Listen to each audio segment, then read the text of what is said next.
Good morning, student. How are you? Student, hope you are doing well in your home. Students, today I am going to start a new chapter.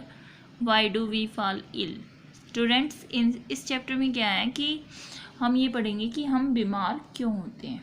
ठीक है, तो मैं इसकी आज जो हमारी video है उसके अंदर हम सिर्फ डेफिनेशन पढ़ेंगे, क्योंकि बार बार में हेल्थ वर्ड आएगा, कई बार डिजीज़ आएगा, फिर कम्युनिटी हेल्थ आएगा, कई बार एक्यूट डिजीज़ या फिर क्रॉनिक डिजीज़, इस टाइप के वर्ड आपके सामने आएंगे. तो सबसे पहले आपको इन वर्ड से फेमिलियर होना है कि ये डेफिनेशन कहते क्या है.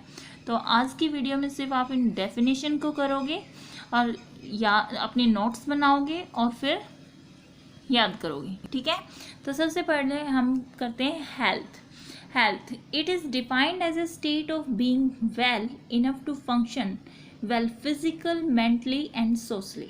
ठीक है, हेल्थ में क्या होता है, एक ऐसे स्टेट जो पर्सन फिजिकली, मेंटली और सोशली वो फिट हो. क्लियर. अब कह रहे हैं डिजीज. डिजीज क्या है?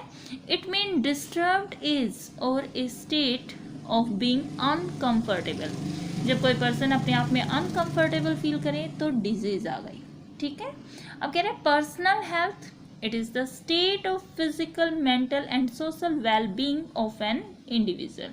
कह रहा है पर्सनल हेल्थ फिजिकल भी हो सकती है, मेंटली भी और सोशली एक इंडिविजुअल से ये रिलेट करती है. Community health. It is the maintenance, protection and improvement और overall wellbeing of healthy of a whole community.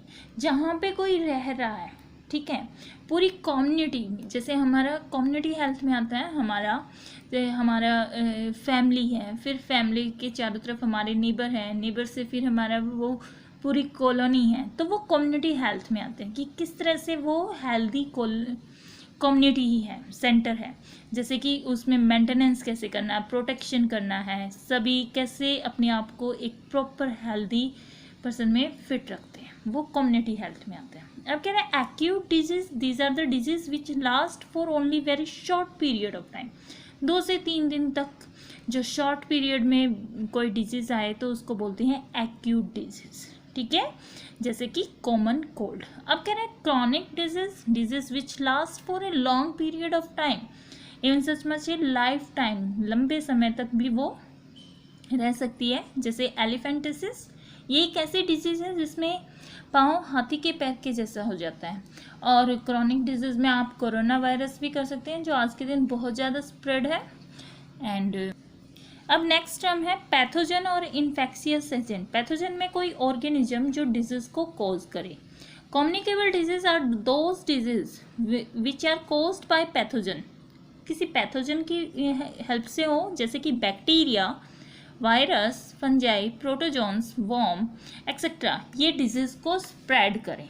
और these can spread from affected person to a healthy person पे इसका इफेक्ट होगा, जैसे ट्यूबरकुलोसिस, मलेरिया एक्सेट्रा. अब कह रहे हैं non communicable disease. They are non infectious disease and can not be transformed from a patient to a healthy person. कह रहे किसी पेशेंट से हेल्दी पर्सन पे इन पर कोई इफेक्ट नहीं पड़ता. एग्जाम्पल में न्यूट्रिशनल डेफिशिएंसी डिजीज. न्यूट्रिशनल, जैसे मान लो किसी को विटामिन बी की कमी है तो उसको बेरी डिजीज हो जाएगी. किसी को मान लो आयोडीन की कमी है उसके न्यूट्रिशन में, तो क्या होगा, उसको गोइटर डिजीज हो जाएगी. जेनेटिक डिसऑर्डर में सिकल सेल एनीमिया हो गया, उसको खून की कमी है, ये जेनेटिकल डिसऑर्डर है उसका, सिकल सेल एनीमिया. तो इसमें पर्सन टू पर्सन ये नहीं फैलेगी क्योंकि ये नॉन कम्युनिकेबल डिजीज है. क्लियर. अब कह रहे हैं वेक्टर. वेक्टर में क्या आता है, organism which carry the infecting agent from a sick person to a healthy person. जैसे कि मॉस्किटो क्या फैलाते हैं, डेंगू. और क्या फैलाते हैं वो, मलेरिया में क्या होता है, मॉस्किटो एक वेक्टर का काम करेगा और वो अनहेल्दी पर्सन से सक करके एक हेल्दी पर्सन तक ले जाता है. ठीक है, वो कैरियर का काम करता है. अब आती है एंटीबायोटिक्स. एंटीबायोटिक क्या होते हैं, chemical substances produce by living organism such as bacteria, fungi etcetera. उनके हेल्प से कुछ सब्सटेंस बनाए जाते हैं जो पैथोजेनिक, जिन्होंने डिजीज कोज की है, उनकी ग्रोथ को स्टॉप कर देंगे या किल कर देंगे। इसको बोलते हैं हम एंटीबायोटिक। एंटीबायोटिक्स का अगर एग्जांपल करो तो पैरासीटामोल एक एंटीबायोटिक्स है। अब आते हैं वैक्सीन। वैक्सीन क्या होती है? It is a suspension of dead or weakened microbes which are given orally or injected to a person to initiate his immune system to produce antibiotic against particular disease. कह रहे vaccine कि कोई भी एक disease है उसके against या तो ओरली या फिर इंजेक्शन की फॉर्म में एक सस्पेंशन रेडी किया जाता है, और वो सस्पेंशन माइक्रोब्स की हेल्प से जो डिजीज कोज करते हैं उन्हीं के डेड पार्टिकल से या फिर वीकेंड फॉर्म से ही वो सस्पेंशन रेडी किया जाता है उस डिजीज को क्योज करने के लिए। उसको बोलते हैं हम वैक्सीन। अब आता है वैक्सीनेशन। वैक्सीनेशन प्रोसेस में क्या होता है? वैक्सीन को एक हेल्दी पर्सन के अंदर इंट्रोड्यूस किया जाता है ताकि उसके अंदर इम्यूनिटी डेवलप हो सके। जैसे आपने देखा होगा कि जैसे न्यू बॉर्न बेबी है तो न्यू बॉर्न बेबी में क्या होता है, 72 आवर्स के अंदर BCG का वैक्सीन दिया जाता है। BCG का वैक्सीन देने से क्या होता है, उसको फ्यूचर में TB ना हो, ट्यूबरकुलोसिस ना हो। क्लियर? अब है इम्यूनाइजेशन। इम्यूनाइजेशन में क्या होता है? It production of immunity, immunity को स्ट्रॉन्ग किया जाता है by with the help of artificial vaccination. ठीक है। अब आता है इन्फ्लेमेशन। इन्फ्लेमेशन में क्या होता है? It is the swelling in the body organ, tissues में सेल के डैमेज होने से टिश्यू के अंदर स्वेलिंग आ जाना, and to affected tissue to kill the disease causing microbes. तो इन्फ्लेमेशन नॉर्मली में किसी भी बॉडी पार्ट में स्वेलिंग आना इन्फ्लेमेशन होता है। अब कह रहे हैं एक्वायर्ड डिजीज क्या होती है? The disease which develop after the birth are called the acquired disease. जो बर्थ होने के बाद डिजीज आती है उनको बोलते हैं एक्वायर्ड डिजीज।